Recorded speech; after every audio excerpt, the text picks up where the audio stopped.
Hello my pals, today I'm going to be talking about a few palettes that I picked up from Spooky Girl Cosmetics, who prior to this video I had not tried yet.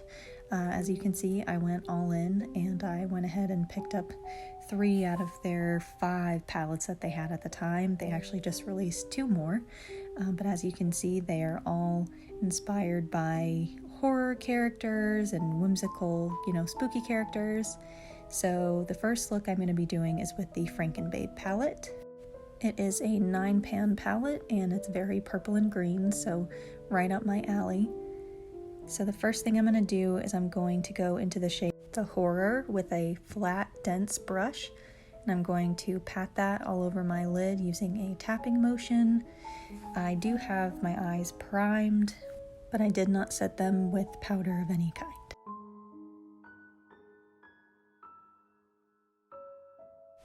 Now I'm going to go in with a clean brush. This is a fairly small, round, dense brush, and I'm just going to be buffing out the edges and making the transition between the black and my actual skin just a little bit smoother.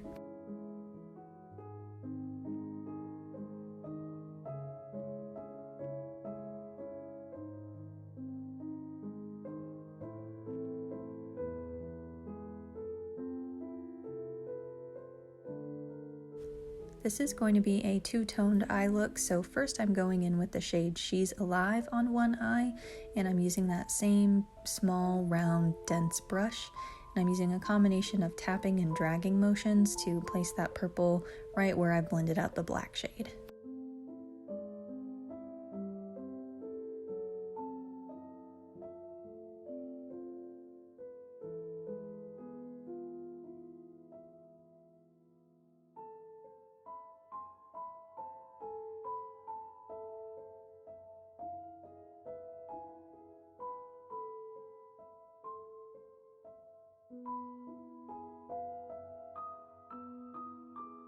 I've cleaned off that same brush and now I'm going into the shade Monster, and I'm repeating the same process but on my other eye to give it a smoky green look.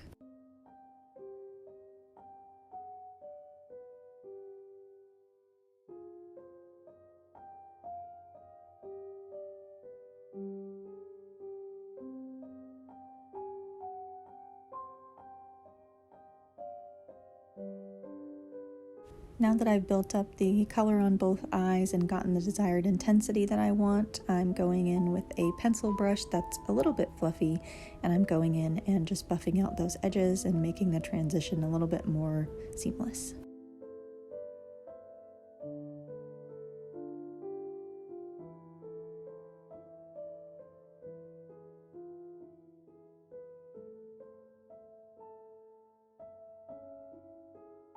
Now to blend it out even further, I'm going into the shade Till Death with a very fluffy brush, and I'm using the same kind of motion, sort of tapping and dragging, to really buff it all in and kind of make everything melt together and diffuse it out.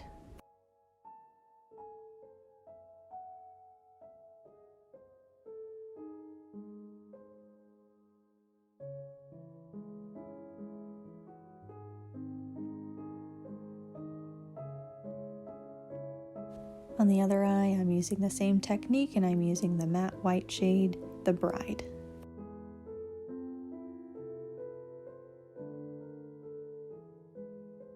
I ended up bringing that shade down just a little bit too far, but luckily it's a pretty forgiving shade, so it was fairly easy to come back from that.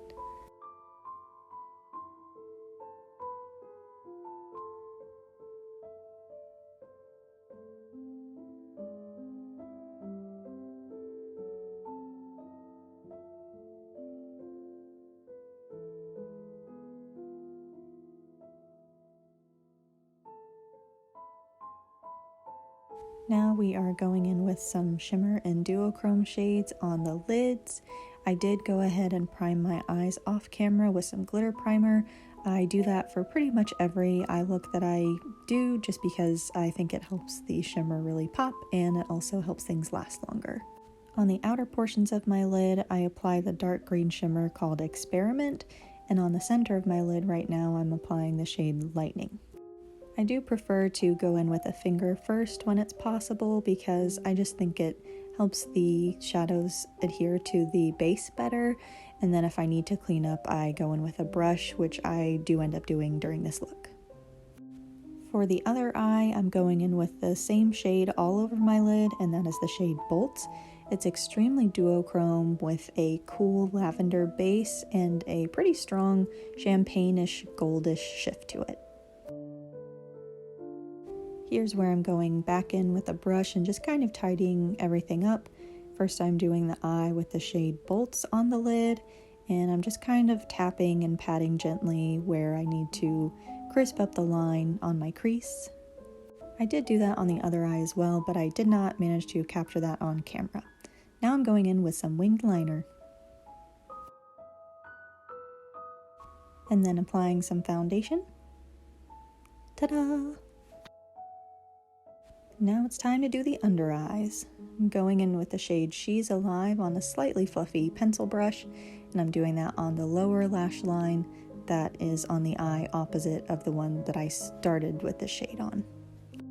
I'm going in with a fairly light hand at first, and I'm also making sure to drag that line out and make it match up with my winged liner.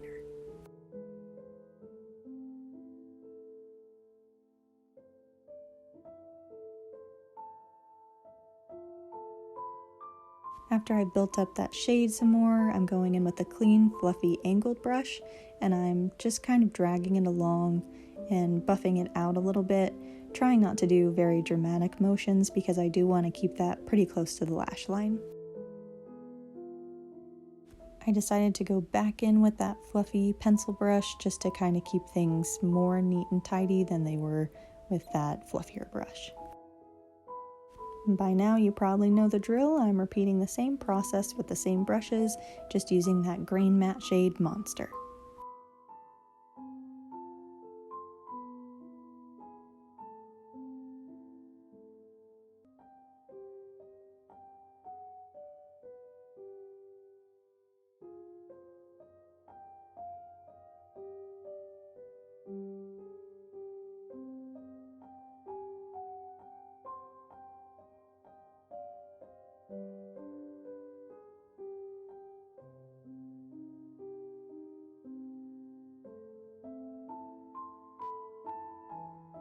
Now we're at one of my favorite steps, which is the inner corner highlight.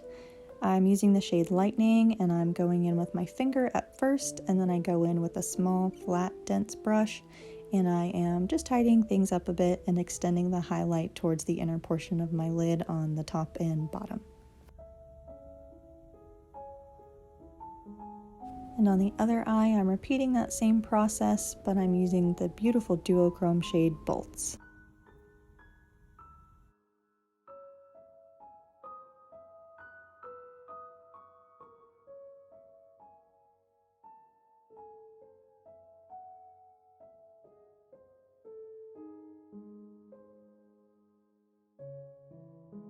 I also went back in one more time, and I just needed to clean up that lid a little bit, and since I was already using that shade, I figured might as well.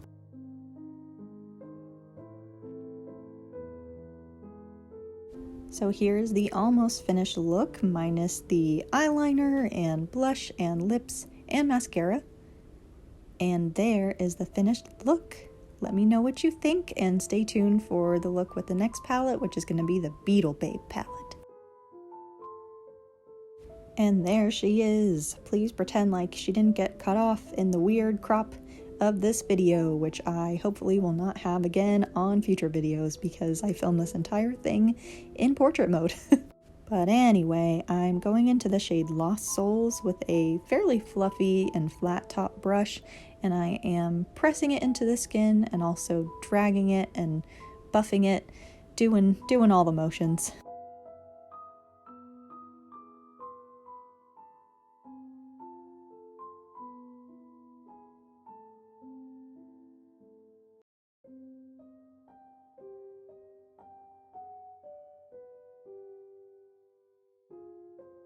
I did go back in, and I just wanted to see how much I could really build this shade up. I will say I don't think it appears quite true to pan. It's not quite as dark and it's more of a bright magenta, but I do still think it looks pretty.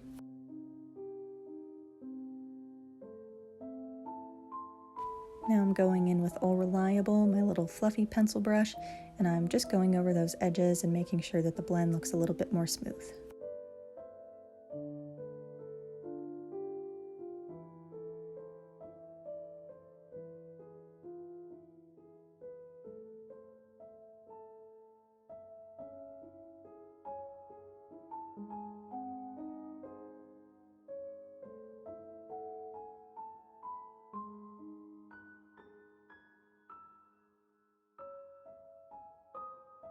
I did do one more pass over the whole thing using a fluffier brush just to really get that blend as diffused as I could get it. And then with an even fluffier brush, I used the shade It's Showtime, and I used that as my actual transition shade and to give the look a little bit more of a purple tone, since it was leaning a little bit more pink toned than I anticipated. Also, I wanted to apologize if all the blending, even though it's sped up to 2 times speed, is a little tedious. This is my first feature-length YouTube video, so let me know if it's helpful to see the blending, even if it is sped up, or if I can cut some more parts out. I did cut out a good bit of, the process, but I wanted to make sure that I got every step and that I didn't go too fast. So any feedback is appreciated. And of course, if you are enjoying yourself so far, if you would hit the like and or subscribe button, I would greatly appreciate it. Here I'm going in with the shade Recently Deceased, again over glitter primer, and I'm first tapping it on with a finger, and then I'm following that shade with the shade 3 times. And this one I did have a little bit of trouble building up and melting into the other shade, but we got there eventually. And on the inner portion of the lid, I'm going in with the shade Ghost with the Most. And I did go back in with a brush to really get the shades to pop and melt into each other a little bit better.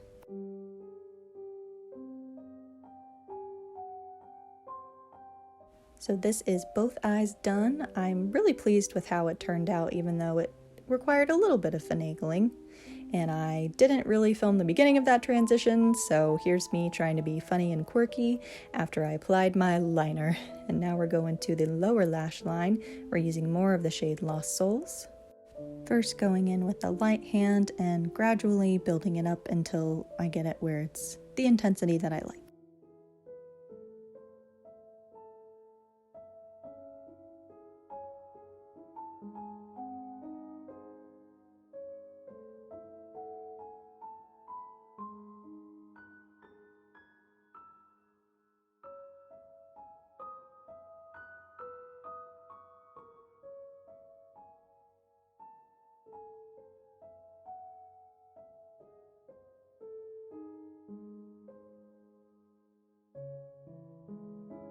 After I built that shade up, I'm once again going in with that fluffy angled brush, and I'm just making sure there are no harsh lines.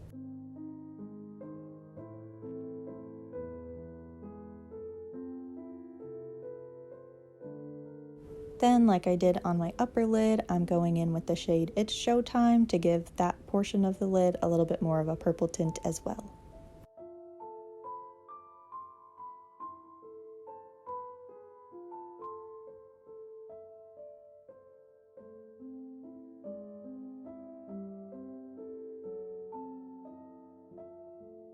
Now I'm taking a little breaky break just to appreciate the blend. For the inner corner highlight, I'm first going into the shade Afterlife, and I'm tapping that onto my inner corner. I really just wanted to use this as a base for the shimmer that I'm going to be applying next.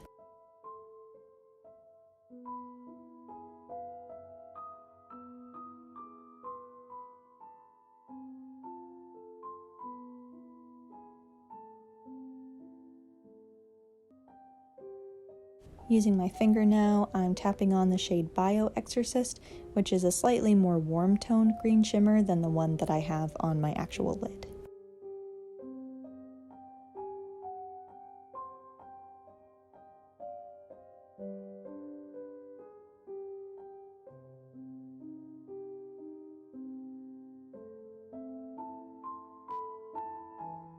Today was the day I only filmed the second half of all my cute little transitions I had planned, so that's my mascara after it's done.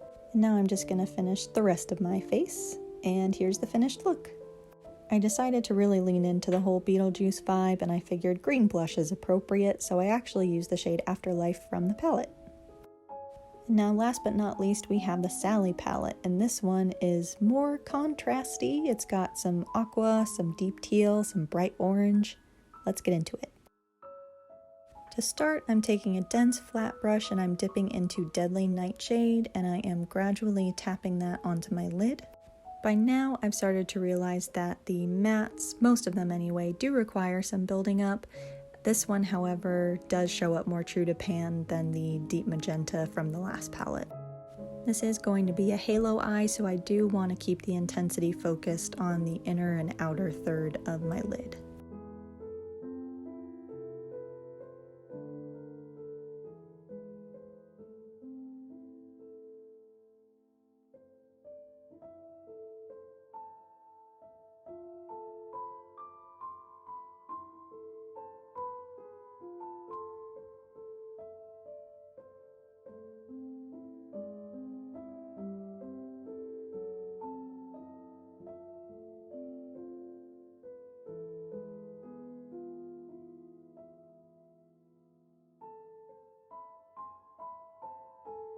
After I've built up the depth on either side of my lid, I do want to build up some depth in the crease, so I'm bridging the gap slowly and just tapping and gradually building up that color.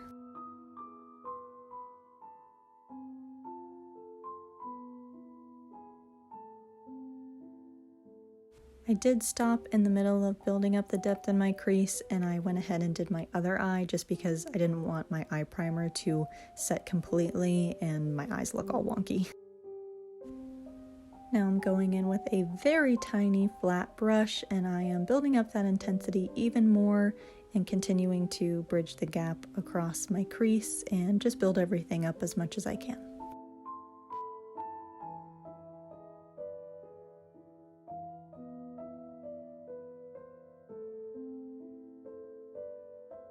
Now I'm going in and softening any harsh lines that I have on my actual lid because I don't want the halo eye to end up looking chunky or broken up.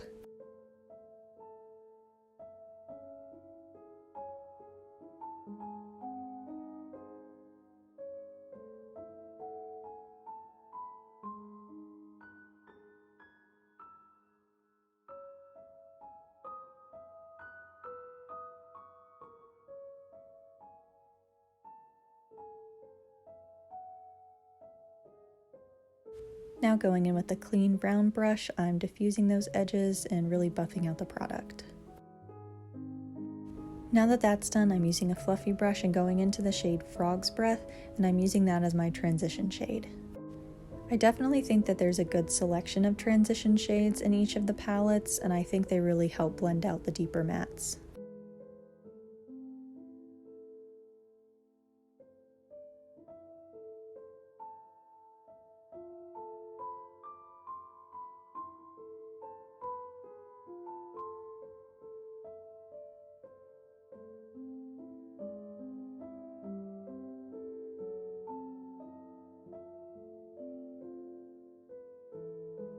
Now, using arguably the fluffiest brush yet, I am making sure that the mattes are blended into each other now that I've made sure that they are already blended out into my skin.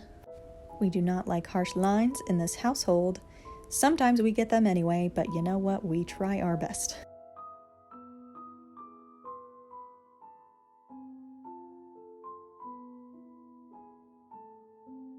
Going in one more time with a flat-topped fluffy brush and just doing one more blend because I can't help myself.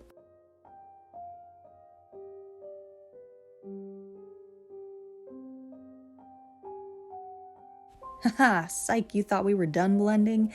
Guess again, I lied. But for real though, I promise this is the last time. I'm sorry.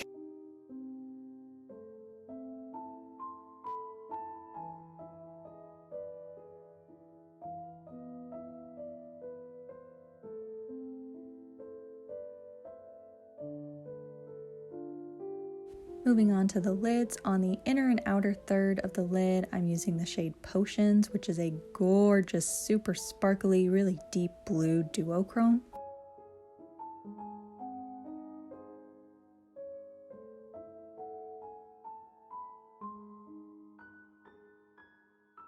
Then I'm going over it with a flat concealer type brush, and I'm just making sure that the line is really defined in my crease.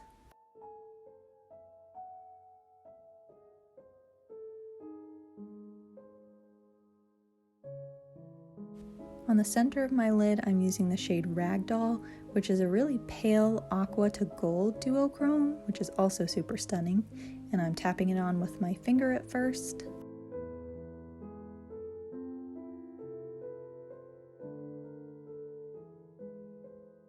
This shade does feel slightly drier than the Potions shade, and it's a little bit tricky to get it to blend fully with that Potion shade, but it does seem to do better blended with a brush.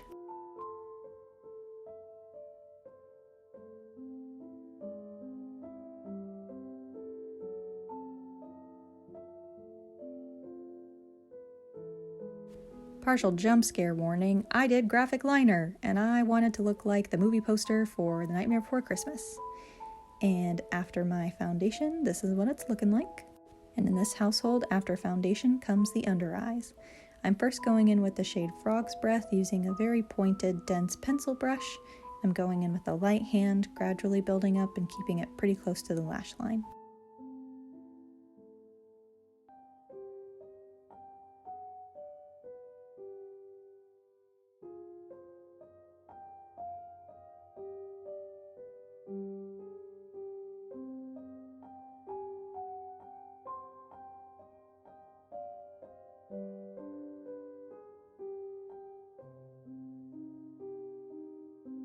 Next, I'm going in with Deadly Nightshade to add a little bit more depth and intensity. And for some reason, it wasn't building up quite the same way on the lower lash line as it was on my upper lid. Maybe because I don't put eye primer on my lower lid. So I ended up going in with a matte black from the Frankenbabe palette. Spoiler alert.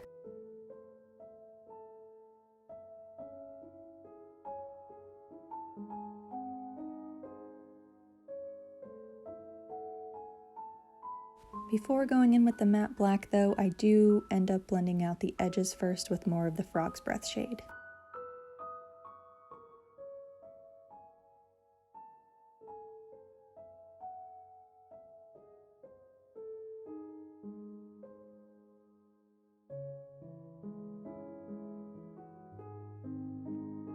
I try not to pull in other palettes when I'm doing a first impression look, but I decided that the matte black was definitely necessary because I felt like I needed a better transition between the blue on my lower lash line and the really stark black liner.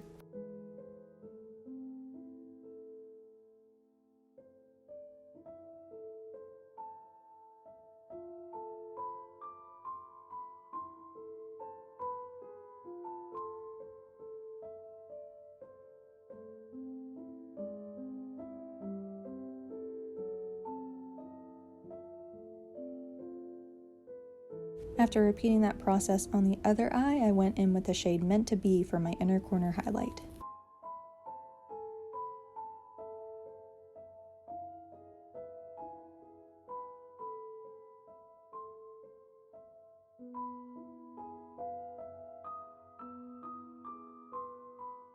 Because it was layered over blue, it wasn't showing up super intense, so I went back over it using a brush and really built it up.